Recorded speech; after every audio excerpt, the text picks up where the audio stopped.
Welcome back to Comic Book History, episode 59. What characters am I going to discuss in this episode? Well, how about this, of course, still talking about Steve Ditko stuff. Why don't we talk about a pair of characters who are related to each other? Well, the first versions of these characters are.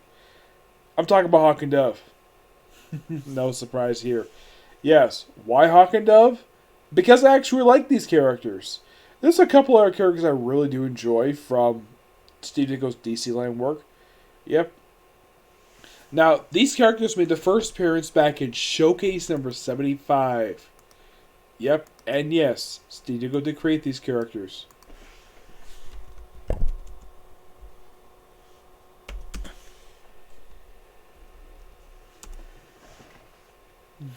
It was in June of 1968. It was Steve Ditko and Steve Skeets. The guy himself is surprisingly still alive. He's only like in his 70s.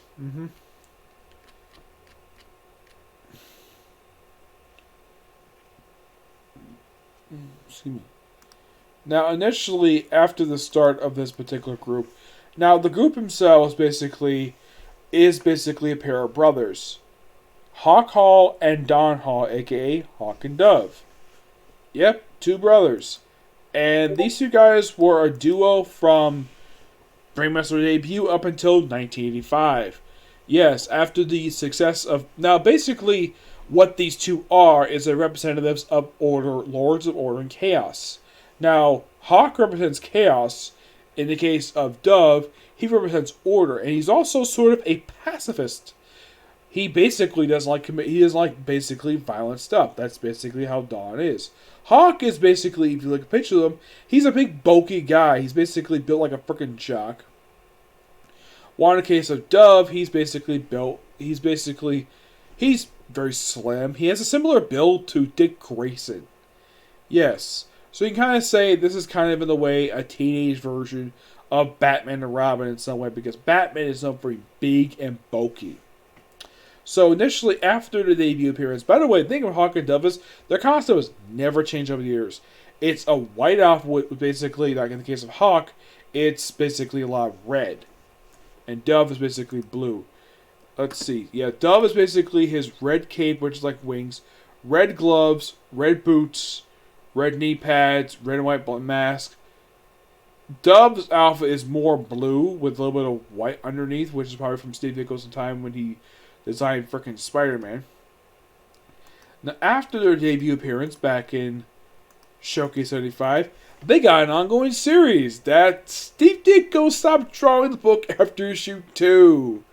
And the original writer left after issue 4. You might be thinking, really? They left after issue 4. Yeah, they actually changed creative team. Now, Gail Kane joined issue number 5. Well, 3 actually. Skeets of issue 4. And of course, Gail Kane pretty much ended doing the last couple issues himself. And then later on, after the Hawk and Dove original volume ended, I think like in 1969, after just roughly 6 issues being published, they became recurring characters in the pages of Teen Titans. Yep.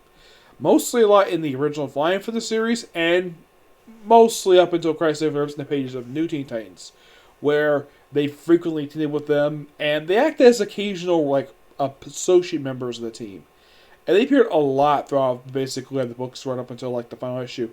At one point, I think it was in issue 50, they started this concept where they actually, because the Titans roster was so huge, so them along with Golden Eagle, and there was a few other characters. Let me look up. It was basically, if I can find it here.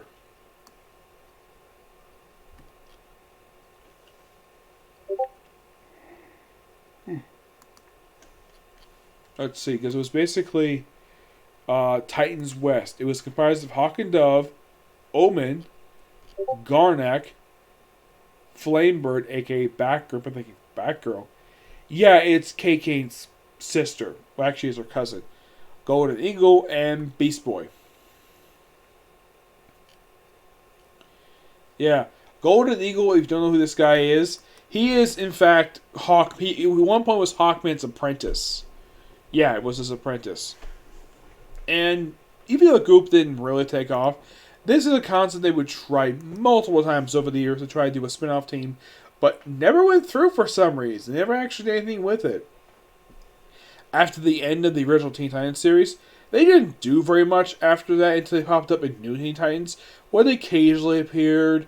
The most prolific appearance was actually in, I think it was like New Teen Titans number 50. Excuse me. I think this was just, I think it was just before Crisis on Infinite Earths, where they attended the wedding of Donna Troy and her husband, who was Professor. And they tried the reform, like Titans West, didn't go anywhere. And then Crisis on Infinite Earths happened, where Dove died. Yep, he died. He got killed by a freaking Shadow Demon. Yeah, one of many people got killed by Shadow Demons in the crossover, along with the second Clayface. The original Mirror Master got killed by this too, and like several other characters. Now, some of these characters were villains per se, but Dove was quite interesting because he was man of peace. And here's something though. He stayed dead. You might think, really? He stayed dead? Yeah, and currently, even the current continuity, he's still dead. He's been dead for almost, like, I think it's been like 36 years since he died. And there was a brief attempt to bring him back in Blackest Night, but because he died peacefully, he's like, oh, nothing. Yep. And then Hawk basically was on his own for a little while, popping up in Booster Gold, in the pages of Suicide Squad, just basically doing his own thing, until they decided to revive the concept of Hawk and Dove in the late 80s, with Barbara and Carl Kitzler on the writing, and you'll probably be shocked at who was the artist of this book. Rob Liefeld. Rob Liefeld, the guy who created Deadpool, Cable, and Domino. Yeah. He did the artwork for the original volume for the second volume for Hawk and Dove. It was a 5-issue miniseries that basically had this thing where this was basically Dawn Granger, who really wanted to become Hawk Dove again, basically to help out Hawk. And initially, if you read this book, it was very much hinted at these two might become a couple. But by the time of the ongoing series, this is like ignored. Yeah, and Hawk pretty much just basically, Hank just basically treats Dawn as like a little sister instead, basically like a potential love interest. Because for some reason, somebody at DC was like, no, let's not have Hawk and Dove be a sexual couple. Let's have them get their own significant others. Not be in love with each other. But in fact, they're not related. Makes no freaking sense at all. Yeah, and basically Rob Liefeld was credited for creating Dove, and he would have returned to the characters until 2011. Yeah, this is around like late 80s, I think it was. Let's see. It was 1988 when this was published. Yes, and then about 6 months later, we have the ongoing series of Hawk and Dove, which lasted for 28 issues and had 2 annuals. Yeah. Now, this was by far, believe it or not, of all the volumes for Hawk and Dove, this is the most successful one, surprisingly. Yes, it's basically... Oh yeah, by the way, when Dawn first met Hawk, he was actually in college at that point. And this book, it seems like whatever was teased in the last book was completely ignored and changed to where Hank treats Dawn like a little sister. I don't know why. This is kind of weird. Now, why did the third volume end? Because of Armageddon 2001. That was the reason why it ended. Now, Armageddon 2001, if you don't know what the heck this crossover is, it was a crossover where this guy called Wave Rider came from the year of 2001. This came out in 1991, so it basically makes sense. So it came from about 20 years ago, with this mysterious mass dictator by the name of Monarch was basically ruling the world in this sort of post-apocalyptic wasteland. And Wave Rider, who was basically a distant relative of Booster Gold, came back in time to figure out who exactly was Monarch. During the crossover, there was many hints that point to Captain Atom being Monarch, And then, now I mentioned this in the last episode, somehow the revelation that was going to be Captain was leaked. And as far as I can tell, it is never explained how the heck this spoiler was leaked. In 1991, I was only 3 years old when this happened. I wasn't reading comics at that point. I didn't read comics until 13 years after this event happened. So, it was revealed that this monarch was not Captain Atom, but a future version of Hawk, which made no sense at all. And it was because of this event, this ended the series of Hawk and Dove. And future Hawk killed his past self. For reasons. And this happened back in 91. And Hawk himself, the original Hawk, Hank Hall, he was kept dead for 17 years until he was brought back in Blackest Night. And not long after this, Dove herself got killed off, though she came back. And then later on, she decided to basically have recruit her sister become the new Hawk in the early 2000s, the Jeff Johns run for Teen Titans. Now, there was a Talk and Dove miniseries published back in 1988. It was a duo calling themselves Hawk and Dove that had nothing to do with the original Hawk and Dove concept. This book did have a few people who joined the Suicide Squad during his brief book. Yeah, which is a mini-series. Didn't really... The thing with this particular volume, it meant nothing to the main series at all. Yes. And there was actually a couple issues of Teen Titans that actually were focused on Hawk and Dove. It was basically Teen Titans Volume 3, issues 27 and 28. These are 2 issues that, to this very day, have never been put into a trade. It's never been reprinted. For some reason, when the Teen Titans by Jeff Johns got these issues, they skipped them. Not the first time they skipped them. They also skipped them from the Insiders trade. Now, these 2 issues were not done by Jeff Johns. They were done by Gail Simone and Rob Liefeld. And my guess is because they're pointless issues. Though I would include them maybe as just after the main stuff as like a bonus. Nope, just don't collect them for some stupid reason. Yes. So I have to be recurring characters book for a good period of time until about 2008 when Blackest Night rolled around. So Hank Hall basically came back to life as a Black Lantern and killed his replacement, and he got revived thanks to the White Lantern stuff. And sorry for this, my nose is itchy. And then, basically, thanks to him being revived and Dove being revived of crossover, though she came back. Sorry, again, my nose is really bothering me. So, after they came back, so what exactly happened with these two, even after they were resurrected? Well, they decided to do something quite weird with Dove. They decided to have her start a relationship with Deadman for some strange reason. I don't know why, but they did. We had Captain Boomerang throw a boomerang at Dove, and she was supposed to catch it. We also had Hawk and Dove during the Birds of Prey. Hawk becoming the first male member of the team. You're probably thinking, really? He was? Oh yeah, he was. And this lineup was mainly consisted of not only Hawk and Dove, but also had Aura come back, Black Canary. Let's see, who was also part of this lineup? It was an interesting lineup. It had some stuff basically.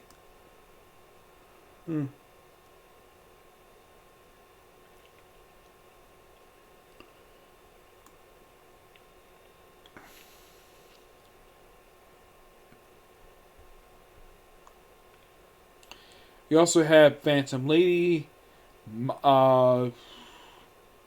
Manhunter. Let's see.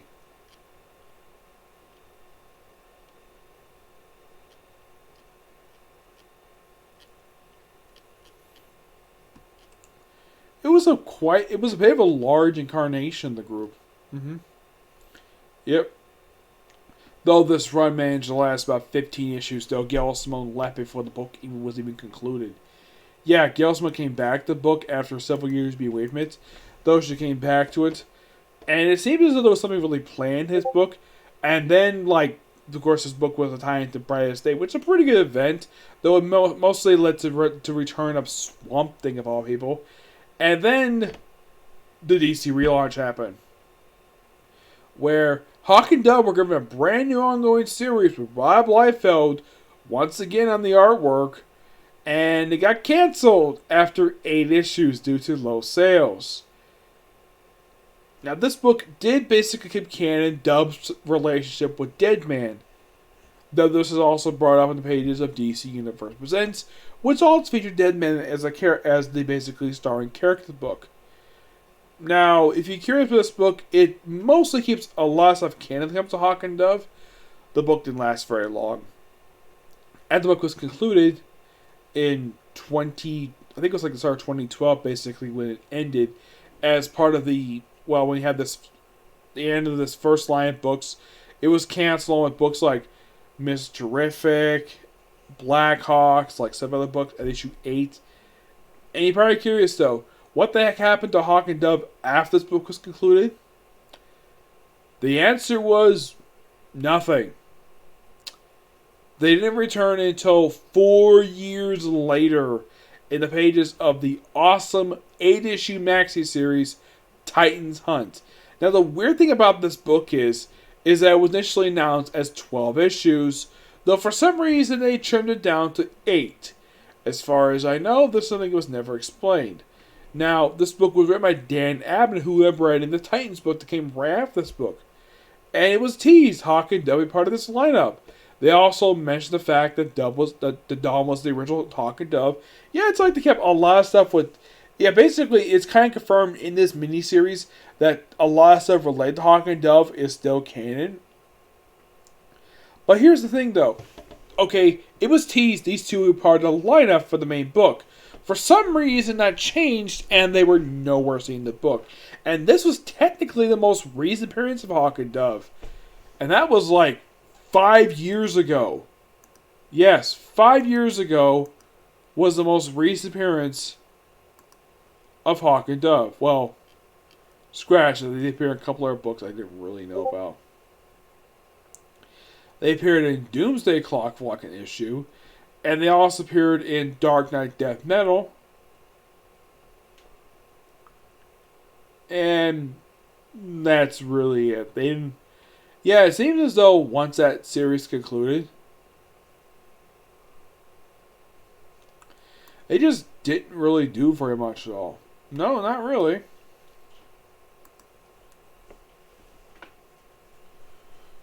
Yeah, and in case you're curious though about their books per se, the second volume for the series, that's in trades. We clicked it twice. First in '93 and then second time in 2012. Let's see, the other trade paperbacks are, well, The First Strikes, basically Hawk and Dove Volume 5. And there's also Teen Titans Omnibus, which collects the original ongoing series. It's 6 issues, Showcase 55 and Teen Titans number 21, which was a crossover. Now, as in the case of Volume 3 for the series, well, there was a couple issues reprinted in a one-shot called DC Comics Presents Brightest Day Volume 3. Which is basically like a giant-sized one-shot. Mm-hmm. Yeah, that's simply what this book is. It's just a giant-sized one-shot.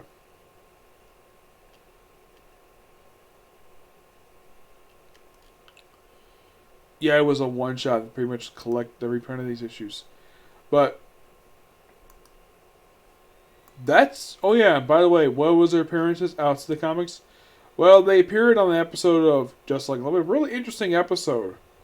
And I'm looking at basically like a picture of the way they look in the show. It's very accurate they look in the comics. And they also featured in Brave and the Bold. They also featured in the show Titans, which I haven't watched it yet. And they briefly appeared in Crisis on Earth, and that's simply it. Now, would this group ever... Now, would these do work as a series again? Possibly, yes, but I would keep it as a limited series because it just seems as though they're not big as financial hits for DC as an ongoing series. Miniseries might work, but an ongoing series, maybe not per se. But I kind of wish they'd do something with these two characters. I mean, it's been like 5 years since they were basically used. Aside from appearing cameos, these two have done virtually nothing in the past 5 years. But there's not much else to say about Hawk and Dove. They're a great duo, and I highly recommend check out their comic book. It's actually really good. Yep, so that's it for Singular Review. My next comic corner, we'll be discussing another character I haven't read a lot about. Now, what about the rest of the characters, like Odd Man, Shay the Changing Man, and 2 other ones? They might be discussed like briefly in a video when I know about them. But next one I'm talking about is a character who frequently appears teams up with Batman. Yes, this guy teams with Batman a lot. Who is it? Jack Ryder the Creeper. Yes, this awesome character. Okay, see you in the next video. See you tomorrow. Bye.